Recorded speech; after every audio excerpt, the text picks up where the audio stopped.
Somewhere beneath the surface of the thoughts you think you are thinking, there is another realm at work. It does not speak in words. It does not move in noise. It moves in currents of feeling, in impressions, in images that quietly shape the events of your days.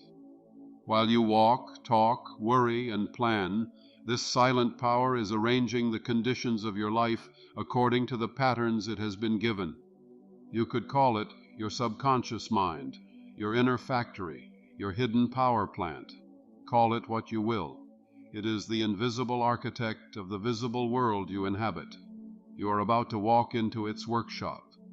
In the same way that a great city hums with electricity beneath the ground, wires, transformers, silent engines driving lights, trains, and technology, there is a vast mental power grid within you. For years, perhaps for decades, you have been connected to this inner network without knowing how it works. You have experienced the lights turning on, the opportunities appearing, the doors closing, the repeated disappointments, the strange coincidences, and the patterns that never seem to change. You may have called it fate, luck, or circumstance. Yet all along a deeper law has been operating, the law that the inner world creates, the outer world. Your subconscious mind is this hidden city beneath the city. It is the silent engine that never sleeps, the spiritual factory that shapes your relationships, your finances, your health, your sense of worth. It is like a garden that grows whatever is planted in it, whether roses or thorns, abundance or lack, peace or turmoil. And right now, without your fully conscious awareness, it is growing the next chapter of your life. Modern science has begun to describe this garden in new language: neuroplasticity, emotional circuitry, subconscious programming, neural pathways that strengthen with repetition, like trails in a forest. Walked again and again. Every thought you think with feeling carves a path in your brain. Every belief you accept with emotion wires together networks of cells. Your inner talk, your memories, your fears and hopes generate electromagnetic signatures in your heart and brain that radiate through your nervous system and into the space around you. You are, in a very real sense, wrapped in the field of your own thinking. This is not mystical fantasy. This is the science of habit, the physics of attention, the biology of belief. What metaphysicians have called universal law and the creative power of the subconscious now speaks the language of synapses and hormones, stress responses, and somatic memory. Yet the essence remains the same. The images and emotions impressed upon your deeper mind become the blueprint from which your life is constructed. Think for a moment of a man who always seems to be unlucky. He works hard, he tries new jobs, he meets new people, he moves to new cities. On the surface, so much changes, but underneath, in the mental reservoir of his subconscious, a single, powerful belief has been planted. Nothing ever really works out for me. Perhaps this was formed in childhood, watching his parents struggle, and as you turn to it with trust, with clarity, with inner conviction, it answers, not as thunder, but as a quiet reordering of your life, a new idea here, a new opportunity there, a sudden peace where there was once turmoil. Step by step, thought by thought, feeling by feeling, you awaken to the realization that the power you sought in the world has always been within. Let this be your certainty. The moment you change your consciousness, the moment you choose a new inner pattern, the universe begins to reorganize itself around that decision. In this calm knowing, your true journey of mastery begins. Perhaps it was sealed by a series of painful failures. That belief, emotionally charged and repeated, becomes a divine blueprint, not from a cruel universe, but from his own inner command. So he enters an interview room, and without knowing why, his shoulders tense, his voice tightens, and the interviewer feels a subtle vibration of doubt.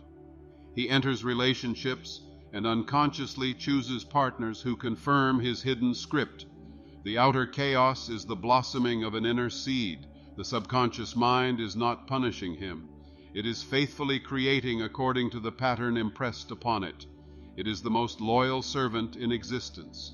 It says, in effect, as you believe, as you feel, so shall it be done unto you. Belief is the law of life. To understand this is to hold in your hands the key to quiet, majestic transformation. For if your subconscious has accepted beliefs of limitation, it can be impressed with beliefs of freedom. If it has grown a forest of fear, it can grow a garden of peace. If it can be programmed by pain, it can be reprogrammed by truth. The same law that once worked in ignorance can now work in wisdom. The first step is awareness. To realize that every word you speak inwardly, every image you nurse, every secret emotion you indulge is a seed, and the soil, this inner garden, does not argue. It receives, it accepts, it grows. Modern cognitive science tells us that the vast majority of our thoughts are automatic, arising from patterns formed long ago.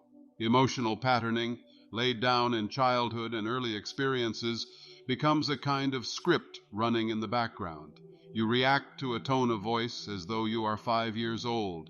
You recoil from an opportunity as though a parent were telling you, "You can't." The body holds these memories, the muscles, the breath, the posture. Somatic healing traditions show that even when the mind forgets, the body remembers. The subconscious is always listening, not only to words, but to posture, tension, and silence. Now consider what happens when a new idea enters this inner workshop. Suppose you softly affirm, "I am worthy of love," but the emotional circuitry of your past has been wired to expect rejection. The conscious thought is like a new seed, but the soil is dense with old roots. You may say the words once or twice and see no change. Many people stop there declaring, "It doesn't work." But understand, the inner power plant is not turned by a single fleeting spark. The law of mind is impressed through repetition, feeling, conviction, and quiet, steady focus. This is why prayer, in its highest form, is a scientific act, not a desperate pleading to a distant power, but the deliberate conditioning of the subconscious mind with images and feelings that align with harmony, abundance, and peace. Scientific prayer is focused intention. It is mental speech addressed to the creative medium within you, spoken with the calm certainty that universal intelligence responds to clear, consistent direction. To pray scientifically is to speak to your inner factory manager, giving it a precise blueprint, then allowing it to organize the details. You do not tear up the plans halfway through because the building is not yet finished.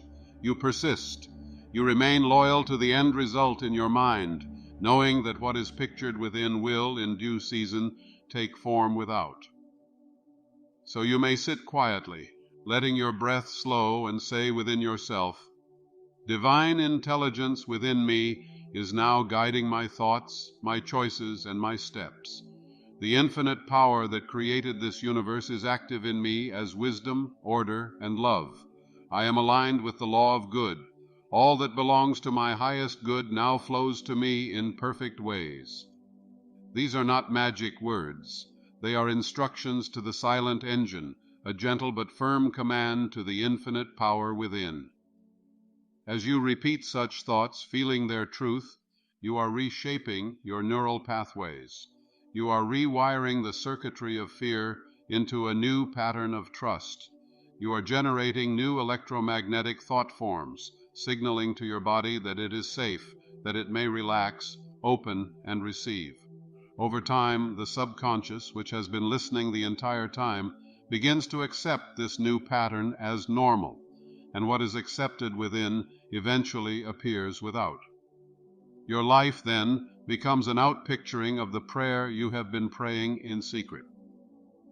Let us descend a little deeper. There is a law of substitution in the mind. You cannot effectively think of two opposing ideas at exactly the same time. You can alternate between fear and faith, but at any given moment one has your attention more fully. The mind is like a projector. Whichever film you feed, it is the one that will display upon the screen of your life. When a negative thought arises, "I will fail," "I am alone," "I am broken," you are not powerless before it. You may gently, firmly substitute another thought. "I am learning and supported. I am guided and upheld." The intelligence that made me knows how to heal me at 5. Harassed, the old pattern may shout while the new one whispers. But if you persist in choosing the truth you want to live, you are reconditioning your subconscious. Each substitution is a small act of sovereignty. You are no longer a passive recipient of mental noise. You are a wise gardener choosing which seeds to keep and which to discard. Listen now to your inner dialogue. Perhaps a part of you says, "But I have tried this before. I have repeated affirmations and seen nothing." To that voice, respond with kindness. Of course you are tired. Of course you doubt. You have carried these burdens a long time. But now we are doing something different. We are not forcing. We are not shouting over you. We are gently, patiently teaching the subconscious a new song. There is immeasurable power in this inner conversation. It is the first movement of emotional alchemy. Emotional alchemy is the art of transforming inner states, of turning fear into trust, anger into clarity, sadness into compassion. It does not suppress or deny the feeling. It meets it as a messenger. When anxiety rises in your chest, instead of naming it wrong, you may place your hand over your heart and say silently, "Something in me is asking to be seen. I welcome this energy into the light of my awareness. I breathe peace into it. I offer it a new story." This is not metaphor only. Your nervous system responds. Your breath, your words, your intention alter the chemistry of your body. You are telling your subconscious, "We are safe. We are allowed to heal." Picture now a woman who has lived for years with a deep belief that she is unworthy of love. Perhaps she was abandoned as a child or endured harsh criticism that etched itself into her mind like acid on stone. In adulthood, she finds herself choosing partners who are distant, situations that echo that old wound. One day, weary of the pattern, she begins to listen to the voice within that says, "It has always been this way." Instead of arguing with it, she sits quietly. She notices the tightness in her stomach, the heaviness in her chest. She places her hands there and breathes slowly, gently.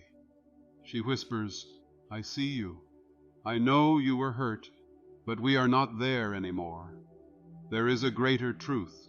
I was created from love, by love, for love.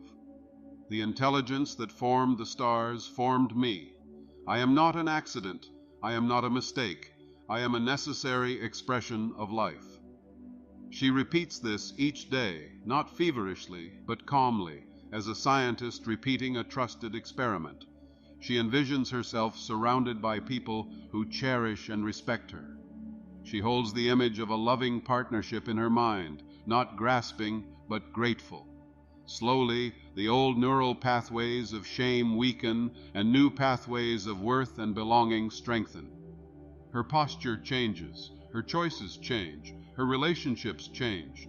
The outer world rearranges itself to match the inner upgrade. This is not superstition. It is law. The subconscious responds to emotional intensity, not to force. It does not obey panic. It obeys conviction. It listens not to frantic words, but to the feeling tone beneath them. When she spoke from desperation, "Please, someone love me so I can feel whole," her subconscious heard, "I am incomplete. I am not enough," and produced further evidence of that belief. When she began to speak and feel from the truth of her inherent worth, a different message reached the silent engine. This is why visualization is such a powerful instrument in the orchestra of transformation. The brain does not fully distinguish between vividly imagined experiences and physical ones. When you repeatedly picture yourself succeeding, healing, reconciling, walking calmly through situations that once terrified you, your nervous system rehearses that state. Neural pathways strengthen around that image. Your subconscious accepts that blueprint and begins moving you toward it in ways your conscious mind cannot predict. To visualize effectively is not to strain your eyes or force an image. It is to rest your attention gently upon a desired outcome, as though it were already true in the invisible. You close your eyes, and without saying, "Imagine this," you simply allow a scene to arise. You walking into a room with quiet confidence. You opening an email that brings joyful news. You resting in a body that feels safe and whole. You see it, feel it, and then you let it be, trusting that the mental factory has received the order. Now we come to a most sacred chamber of the inner temple, the sleeping method. Each night as you drift towards sleep, your brain passes through rhythms of consciousness that open the gateway to the subconscious. The analytical mind softens, the busy chatter slows, the door between conscious and subconscious stands ajar. Neuroscience observes that during these hours memories consolidate, emotional experiences are integrated, and new neural connections are strengthened. This is the time when the gardener walks through the fields, checking which seeds have been planted that day. Most people, without realizing it, use this precious window to rehearse worries, replay arguments, predict disasters, and criticize themselves. They fall asleep whispering to the subconscious, "I am overwhelmed. Life is too much. Nothing ever changes." The inner factory receives the night's instructions and continues building according to that anxious blueprint. You can choose differently. As you lie in bed, your body growing heavy, you can deliberately select the thoughts you will fall asleep with. You can turn your pillow into an altar of transformation. Instead of scrolling through worry, you softly impress upon your inner mind a new pattern. You may say slowly, inwardly, "Tonight, as my body rests, the infinite intelligence within me restores and reorganizes my life in perfect order. Every cell of my body is bathed in peace. My mind is a clear, quiet lake. I am guided, protected, and supported. Doors of good are opening for me. I give thanks that it is so." You repeat this gently until drowsiness takes you. You picture yourself waking in the morning feeling light, clear, and centered. You may even see a specific desire fulfilled, a harmonious conversation, a solution appearing, a long-awaited opportunity arriving, and feel the joy of it now before sleep. This is not escapism. It is nighttime, programming of the subconscious mind. The sleeping method turns the hours of unconsciousness into hours of creative power. While you sleep, the silent engine receives the blueprint you have chosen and begins to arrange people, ideas, and insights accordingly. You may wake with a sudden intuition, a calm where there was fear, a new perspective on an old problem. This is divine intelligence at work through the neural and energetic systems of your being.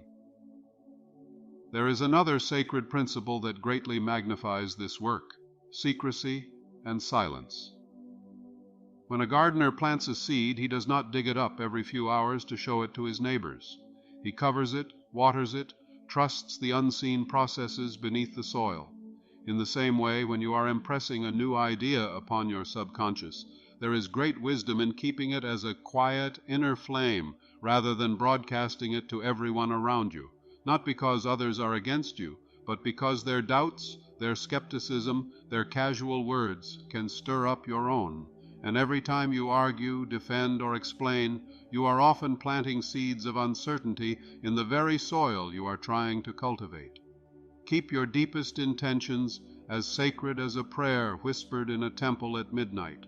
Let your subconscious be the first and primary witness of your desire. Speak of it to the divine intelligence within you more than to the opinions outside you. In that silence, your conviction deepens. Your inner blueprint strengthens. You walk through your days with a secret certainty, a quiet knowing that what you have impressed upon your inner mind is already real in the invisible and must appear in due time. Understand, too, that your thoughts and feelings are not contained behind your forehead. They radiate. The brain and heart generate measurable electromagnetic fields that extend beyond the body. Your emotional state is like a broadcast signal, a vibrational frequency that interacts with the world around you. When you dwell in fear and scarcity, you tune yourself to opportunities and people that match that signal. When you dwell in gratitude, peace, and inner sufficiency, you tune yourself to a different set of possibilities. We do not need to debate the exact mechanics, the quantum fields, or subtle energies to recognize that moods are contagious, that intuition often leads us to the right place at the right time, that inner shifts are followed by outer changes.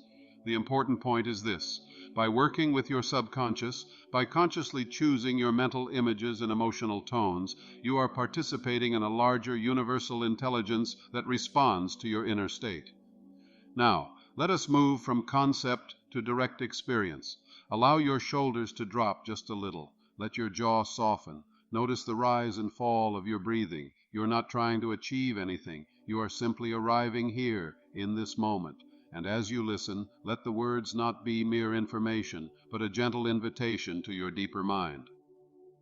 There is a place within you that has never been afraid, a still center that watched every storm of your life without being damaged by it. This center is your connection to the infinite. It is the quiet awareness behind your thoughts, the light in which all your experiences appear. When you speak to your subconscious, speak from this place. Silently, inwardly, address your deeper mind. You have carried many old stories. You have held memories of pain as if they were instructions for the future. Thank you for trying to protect me. Thank you for doing exactly what you were impressed to do. But now we are choosing a new pattern. From this moment we align with truth, not with fear. We align with abundance, not with lack. We align with peace, not with conflict. I give you new orders in love. Feel, if only faintly, a shift. The subconscious is always listening. You may now begin to visualize, not with strain, but with softness.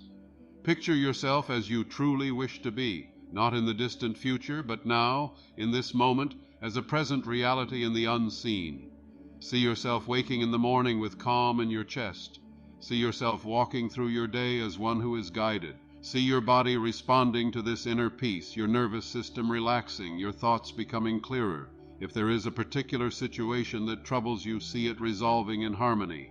Observe yourself shaking hands with someone in mutual agreement, or smiling as you open a message of good news. Hold this mental picture as though you are remembering something that already happened. Feel the gratitude that you would feel if it were already done.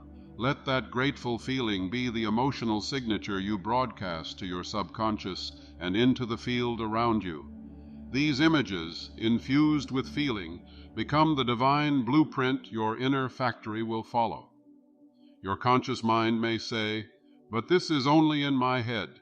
Smile at that voice, for it does not yet understand that all creation begins in the invisible. Before a building rises, there is a blueprint.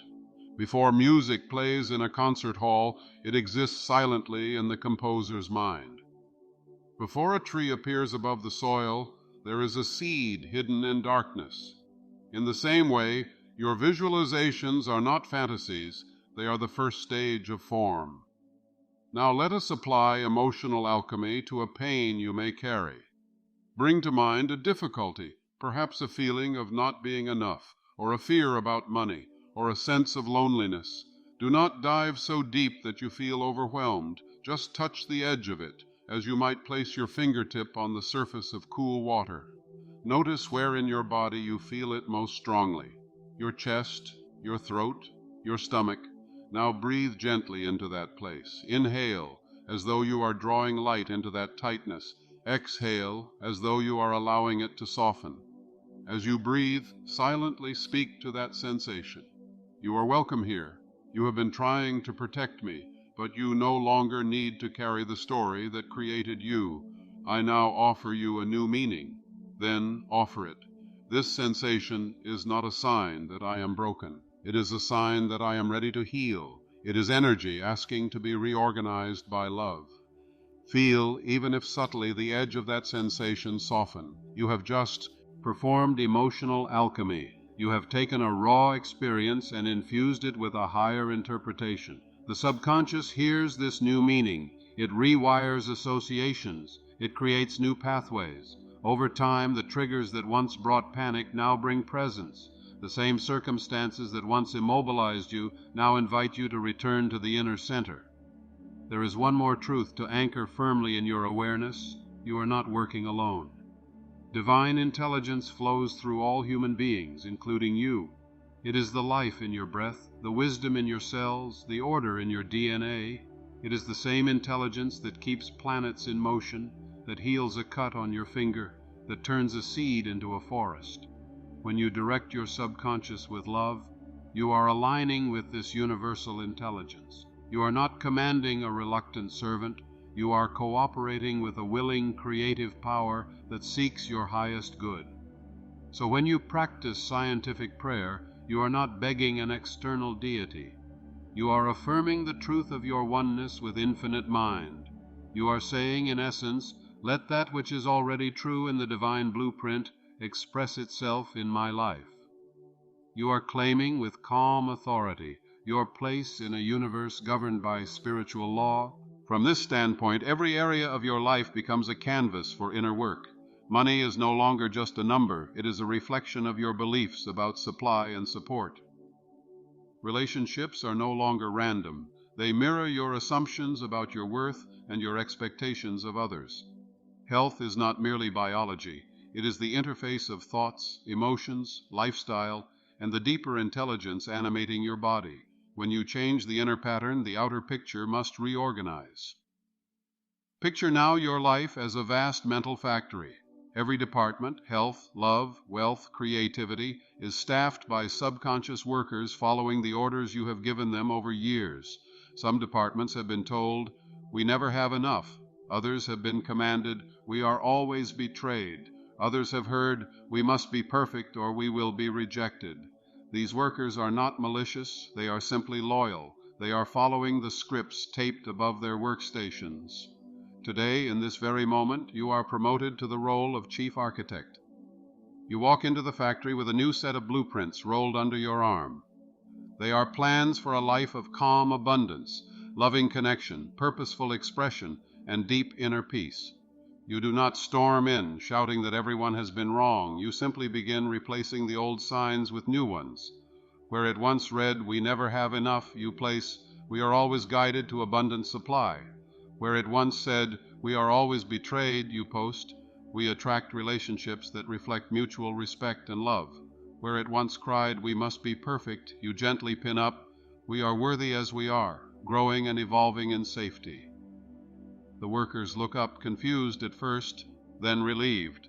They had grown tired of making painful things. They are happy to follow more harmonious instructions. This is not a single event, but an ongoing process. Every night you practice the sleeping method. Every day you engage in scientific prayer. Every time you substitute a negative thought with a chosen truth. Every moment you practice emotional alchemy. You are walking through this inner factory, refining the blueprint. And as you do, universal intelligence, the infinite power within, moves through your subconscious channels to reorganize circumstances, opportunities, and outcomes. You begin to notice that stress no longer grips you as tightly. Situations that once triggered fear now invite curiosity. People who resonate with your new inner state appear. Old patterns lose their hold. You realize slowly that suffering was never a punishment, but a signal, an indicator that the inner blueprint was out of alignment with your true nature. Your true nature is not scarcity, fear, or shame. Your true nature is peace, creativity, generosity, and quiet strength. It is the expression of a divine blueprint that has always existed beneath the overlays of conditioning. As this realization dawns more fully, you may feel a mixture of grief and gratitude. Grief for the years spent believing yourself small, gratitude for the discovery that you were never truly broken. Allow both. They, too, are energies moving through your inner circuitry, ready to be alchemized into compassion for yourself and others. From this compassion arises a new identity. You are no longer someone trying desperately to fix your life from the outside. You are a conscious co-creator, working from the inside out. You speak to your subconscious with respect, not hostility. You treat your mind and body as sacred instruments, not enemies to be conquered. You understand that every challenge is an opportunity to refine your beliefs, to deepen your cooperation with universal law. In this way, the journey of transformation becomes less about struggle and more about remembrance. You are remembering that all along the creative power was within you, quietly waiting for you to turn inward and claim it. And now, as we bring this exploration to a gentle close, let us return to the still point within. Feel the weight of your body supported. Sense the subtle hum of life in your chest. Notice that even now your subconscious is listening, not only to these words, but to the feeling with which you receive them. Let that feeling be one of calm certainty. Silently affirm, "There is an infinite power within me. It is the silent creative force behind all my experiences. From this moment forward, I choose to work with it consciously. I impress upon my subconscious only those ideas that are in harmony with peace, abundance, and love. I accept that my inner world creates my outer world, and I now choose thoughts, images, and feelings that reflect my highest good. I am guided by divine intelligence. I trust the universal laws that govern my life. In secrecy and silence, I hold my desires as sacred seeds, knowing they will unfold in perfect ways. My subconscious mind hears me now and responds in peace." Rest in that for a few breaths. You do not need to force anything. You do not need to prove anything. You do not need to rush. The same infinite intelligence that turns acorns into forests and galaxies into spirals is at work in you. It knows how to rearrange the patterns of your mind. It knows how to heal the wounds in your heart. It knows how to guide you step by step from this very moment into a life that reflects the truth of who you are. All it asks is that you become conscious of what you plant. So as you move from this sacred inward space back into the rhythm of your day, carry with you this quiet knowledge. Every thought is a seed. Every feeling is water. Every mental image is a blueprint. Your subconscious mind is the fertile garden, the loyal factory, the silent power plant. Universal intelligence is the light and warmth that makes all things grow. You are not at the mercy of chance. You are not a victim of unchangeable fate. You are the architect of your experience, the gardener of your inner world, the steward of an infinite creative force. Transformation does not begin outside you. It begins with a single, simple, profound shift. A new thought, calmly chosen, a new belief, gently accepted, a new feeling, lovingly cultivated. In the privacy of your own mind, in the silence behind your breath, the infinite is listening.